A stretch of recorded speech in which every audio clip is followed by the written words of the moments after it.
Yo, Boss Lazarus. Sanga upenyu pautombo dichitini kana chiya chekuzvirova udundundu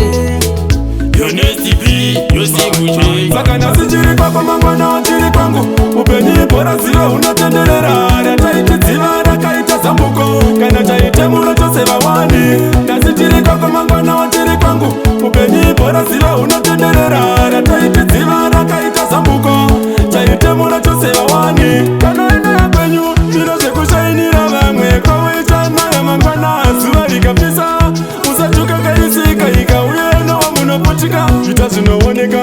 ukabhaisa mangwana kunyange yamatsvakodza kuchewakazabagoyeuka nguva inenge yapamba unenge wakungozi wakapfumza nasi chiri kwako mangwana wachiri kwangu upenyu bora ziva unotenderera rataiti dziva rakaita zambuko kana chaite muno chose vawani nasi chiri kwako mangwana wachiri kwangu upenyu bora ziva unotenderera rataiti dziva rakaita zambuko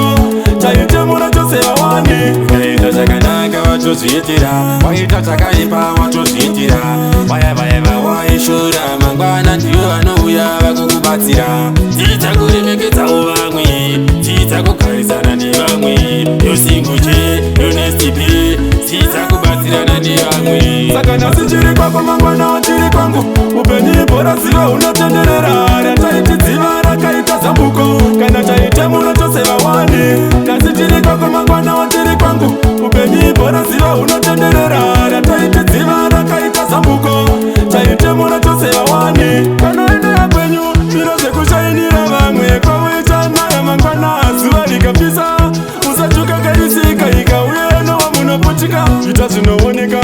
ukabhaisa mangwana kunyange yamatsakodza kuchewakazabagoyeuka nguva inenge yapamba unenge wakungozi wakapfumza nasi chiri kwako mangwana wachiri kwangu upenyu bora ziva unotenderera rataiti dziva rakaita zambuko kana chaite muno chose vawani nasi chiri kwako mangwana wachiri kwangu upenyu bora ziva unotenderera rataiti dziva rakaita zambuko chaite muno chose vawani ukaita chakanaka watozviitira waita chakaipa watozviitira